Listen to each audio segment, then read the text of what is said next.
ప్రపంచం మొత్తంలో ఎక్కడ లేనటువంటి ఒక వింత కేవలం మన 2 తెలుగు రాష్ట్రాల్లోనే ఉంటది. అది మన తెలుగు వాళ్ళపైనే ఉంటది.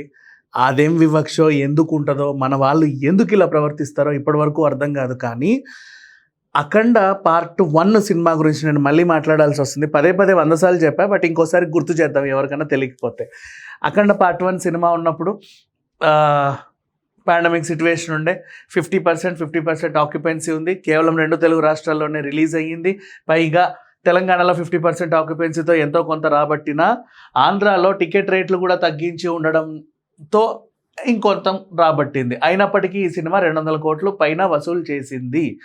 ఇన్ కేస్ ఒకవేళ అదే టైంలో పాండమిక్ సిట్యుయేషన్ లేకుండా అటువైపు కూడా టికెట్ రేట్లు నార్మల్గా ఉండి గవర్నమెంట్ పర్మిషన్ ఇచ్చి రేట్లు పెంచుకునే సౌలభ్యం ఇచ్చి అదనపు షోలు, నెక్స్ట్ బెనిఫిట్ షోలు, ప్రీమియర్లు వేసుకుంటే ఈజీగా 500 కోట్లు అసలు అలా దాటేది కేవలం 2 తెలుగు రాష్ట్రాల్లోనే. అదే పాన్ ఇండియా లెవెల్లో అప్పుడే రిలీజ్ అయి ఉంటే 1000 కోట్లు ఈజీగా అవలీలగా దాటేసేది. సరే, దాని గురించి ఎందుకు, ఇప్పుడు దీని గురించి మాట్లాడుకుందాం. 'అఖండ పార్ట్ 2' సినిమా రాబోతుంది పలు దఫాలుగా వాయిదా పడుతూ మొత్తానికి ఒక డేట్ కంటూ వచ్చింది.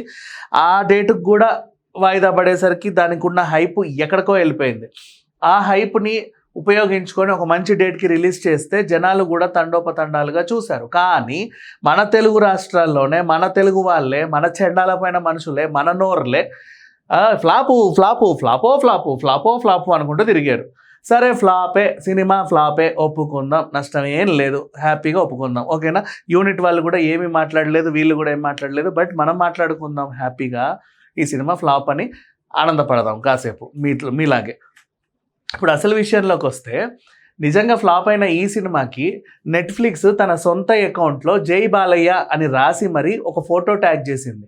ఒక ప్రాంతీయ సినిమాకి ఇప్పటివరకు స్క్విడ్ గేమ్కి చేయాల, ఇప్పటివరకు గేమ్ ఆఫ్ థ్రోన్స్కి చేయాల, అవతార్కి చేయాల, దేనికి చేయాల. నెట్ఫ్లిక్స్ తన అఫీషియల్ ఎక్స్ అకౌంట్లో పోస్టర్ పెట్టి జై బాలయ్య అని రాసింది. ఎందుకు రాసింది అంటే, ఈ సినిమా నెట్ఫ్లిక్స్లో ఒక ప్రాంతీయ సినిమా ఎప్పుడు ఓపెన్ చేసినా టాప్ 1, 2, 3, 4లోనే ఉంటుంది. ఎందుకు టాప్ 1, 2, 3, 4లో ఉంటుంది? ఓ పక్క ఇంటర్నేషనల్ సినిమాలు రిలీజ్ అవుతున్నాయి, ఇంకోవైపు ఇంకేమో సినిమాలు రిలీజ్ అవుతున్నాయి, పెద్ద వెబ్ సిరీస్లు, పెద్ద ఇవి అవి అన్నీ రిలీజ్ అవుతున్నాయి. నెట్ఫ్లిక్స్ సొంత ప్లాట్ఫామ్ నుంచి కూడా చాలా రిలీజ్ అవుతున్నాయి. అయినా కూడా ఈ సినిమా ఎందుకు టాప్లో ఉంది అంటే, ఒక చిన్న ఎమోషన్, అంత మించి ఇంకేమీ లేదు. కుంభమేళ మన దగ్గర జన్మకోసారి జరిగే మహాకుంభు. అంటే ఈ జన్మకే ఇప్పుడు వెళ్ళిన వాళ్ళంతా ఇంకో మహాకుంభు చూడలేరు. సో 60 కోట్ల మందికి పైగా దర్శించుకున్నారు. చాలామంది ఇంకా వెళ్ళలేకపోయారు. వెళ్ళిన వాళ్ళు, అరే మనం ఇక్కడికే కదా వెళ్ళిందని ఇంకోసారి గుర్తు తెచ్చుకోవడానికి అఖండ సినిమా వాళ్ళకి ఆప్షన్ అయింది. వెళ్ళని వాళ్ళు ఇలా ఉంటుందేమో చూడడానికి అఖండ సినిమా ఆప్షన్ అయింది. నెక్స్ట్, మన 2 తెలుగు రాష్ట్రాలు పక్కన పెడితే నార్త్ మొత్తం బ్రహ్మరథం పట్టింది ఈ సినిమాకి. అదే పనిగా చూస్తా నెట్ఫ్లిక్స్ కూడా అర్థం కాల, ఈ చిన్న ప్రాంతీయ సినిమాలో ఏముంది. థియేటర్లో ఏదో ఫ్లాప్ అన్నారు, పబ్లిక్ టాక్లో ఏమో ఏదో అన్నారు, రివ్యూలు రేటింగ్లు కూడా ఏదేదేదో రాశారు. అందుకే మేము ఎంతో కొంత ఇచ్చి కొన్నాము. మేము అడిగినంత ఇచ్చి వాళ్ళు కూడా కనీసం ₹1 పెంచండి అనకుండా, అవునా సరే తీసుకోండి అని ఇచ్చారు. సరే ఏముందిలే అలా పెట్టాము. కానీ షోకేజ్లో ఉండాల్సిన ఈ బొమ్మ ఎక్కడెక్కడికో వెళ్ళిందేంటి అని చెప్పి నెట్ఫ్లిక్సే నిజంగా ఆశ్చర్యపోయి, అసలు ఈ బాలయ్య ఫేస్ని ఏ విధంగా వర్ణించాలో వాళ్ళకి తెలియదు. ఇక్కడ లేరు కదా, మన తెలుగు రాష్ట్రం చుట్టుపక్కల ఉంటే ఏమన్నా అనుకోవచ్చు, ఇక్కడ వాళ్ళే ఏదో చెప్పి రాయించారు, జై బాలయ్య అని వేయండి, లేకపోతే అదేయండి ఇదేయండి అని. ఇతన్ని ఏ విధంగా సత్కరిస్తే బాగుంటుందో అర్థం కాక ఏఐని అడిగితే బాలయ్య మొహం వేస్తే ఎక్కువ శాతం జై బాలయ్య అని చాలామంది అంటూ ఉంటారు, ఈ పదం చాలా వైరల్ అని ఏఐ ఇస్తే దాన్ని కాపీ పేస్ట్ చేసి వీళ్ళ అకౌంట్లో జై బాలయ్య అని రాసుకున్నారు. ఇంకా అంతకు మించి ఇంకేముంది చెప్పండి. ఇప్పుడు కూడా ఆస్కార్ తెచ్చుకుంటేనే కొన్నారులే అని మూతులు తిప్పిన వాళ్ళని కూడా చాలామందిని చూసాయి. ఇప్పుడు దీన్ని కూడా అలాగే అంటారు, అన్నవాళ్ళు ఎప్పుడు అలాగే ఉంటారు. కాకపోతే సినిమా నిజంగా సనాతన ధర్మాన్ని చెప్పిందయ్యా అంటే ఒక ప్రవచనం లాగా ఉన్న డైలాగుని చూసేసి ఒక ఉపన్యాసం లాగా ఉందన్నారు, లాగ్ అన్నారు, అదన్నారు, మితిమీరిన విన్యాసాలు అన్నారు, ఇష్టం ఉన్నట్టు మాట్లాడేశారు. అయినప్పటికీ కూడా అందరినీ తట్టుకుంటూ ఈ రోజు వరకు వీళ్ళు సైలెంట్గానే ఉన్నారు, ఎవరు ఏం మాట్లాడలా మా సినిమాని ఎందుకు అలా అంటారని. అయినప్పటికీ నేను ముందే చెప్పా రిలీజ్కి ముందు, ఒరేయ్ ఇప్పుడు ఈ సినిమాని మీరు ఫ్లాప్ అంటున్నారు, రేపు ఓటీటీలో రిలీజ్ అయితే ప్రభంజనం సృష్టిస్తే చూడండి అన్నాము. 9th వీళ్ళు వేసుకున్నారు. ఇప్పుడు ఎంత 2-3 వారాలు అయింది అంతే.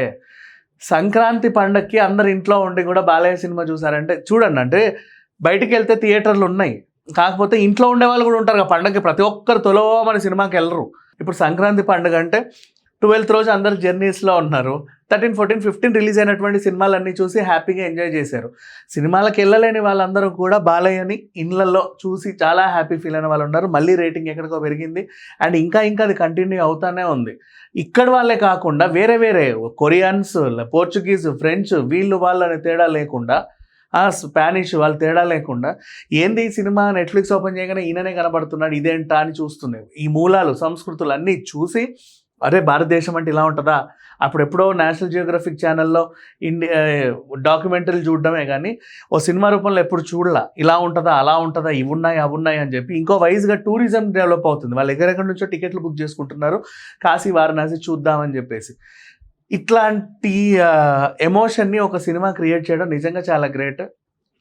ఇన్నేళ్లలో యాక్చువల్గా గత సంవత్సరంలో ఈ సినిమా అయిపోయింది. తర్వాత ఛాంపియన్ అని ఒక సినిమా హిట్ అయింది, దాని గురించి కూడా మాట్లాడుకున్నాం. నెక్స్ట్ సంక్రాంతి సంబరాలు వచ్చేసరికి అందరూ కూడా సంక్రాంతి వేవ్లో ఉండిపోయారు. ఇప్పుడిప్పుడే అందరూ ఊర్ల నుంచి రిటర్న్ అయిపోయారు సిటీకి, వాళ్ళ పనుల్లో నిమగ్నమైన టైంలో ఈ వీకెండ్ ఏ సినిమా రాలా. నెక్స్ట్ వీకెండ్ కూడా నాకు తెలిసి పెద్దగా చెప్పుకోదగ్గ సినిమాలేం లేవు. అయితే ఈ సంక్రాంతి సినిమాలు మన 13, 14, 15 రిలీజ్ అయినటువంటి 3 సినిమాలు ఇంకా ఆడుతూ ఉండగా టీవీలలో మాత్రం ప్రతి ఒక్కరూ అదే పనిగా నెట్ఫ్లిక్స్లో అఖండ 2 మాత్రం చూస్తున్నారు. ఇంకొక అడ్వాంటేజ్ నేను చెప్పడం మర్చిపోయా, ఐబొమ్మ కూడా లేదు కాబట్టి అది కొంచెం కలిసి వచ్చిందని చెప్పుకోవాలి. అది ఒప్పుకోవాలి కొన్ని సందర్భాల్లో నిజంగా. ఎందుకంటే పైరసీలో చూసే వాళ్ళు కూడా ఆ మూవీ రూల్స్ అక్కడిక్కడ తలకాయలతో చూసే వాళ్ళు కూడా అఖండలో ఒక సౌండ్ మ్యాజిక్ అనేది ఉంది, తమనేదో క్రియేట్ చేశాడు అని చెప్పి ఆ సౌండ్స్ ఒరిజినాలిటీ వినడానికి అని చెప్పేసి హోమ్ థియేటర్స్లో పెట్టుకొని నెట్ఫ్లిక్స్లో పెట్టుకొని మాత్రమే చూస్తున్నారు. అది కూడా చాలా అరుదైన విషయం. అంటే ఇలాంటి సినిమాలు ఇలాగే చూడాలి, ఎలా పడతాలా ఇట్లా చూసి ఇంతేనా అనుకోకూడదు, ఇలాగే చూడాలి అని చెప్పేసి కూడా జనాలకు అనిపించింది. సో నెట్ఫ్లిక్సే సాక్షాత్తు తన అకౌంట్లో ఇప్పటివరకు ఎవరికీ ఇవ్వలేని ఒక అరుదైన గౌరవం బాలయ్యకి ఇచ్చిందంటే ఇప్పటికైనా ఇది ఫ్లాపు అని మొరిగే సన్నాసులారా ఒక్కసారన్నా అర్థం చేసుకోండి. సినిమా నిజంగానే బాగుంది, హిట్ అయింది. థియేటర్కి వెళ్ళే వాళ్ళని ఆపగలిగారు, ఇంట్లో కూర్చున్న వాళ్ళని అయితే ఆపలేరు కదా.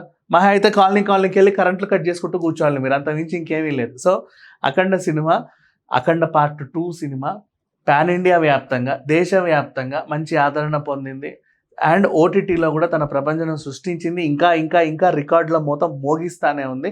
ఈరోజు నెట్ఫ్లిక్స్, రేపటి రోజు ఇంకేదన్నా సంస్థలు వచ్చి గొప్ప అవార్డులు ఇచ్చినప్పుడు, గొప్ప సత్కారాలు ఇచ్చినప్పుడు అప్పుడు మళ్ళీ అఖండ పార్ట్ 2 గురించి మాట్లాడుకుందాం. Thank you so much.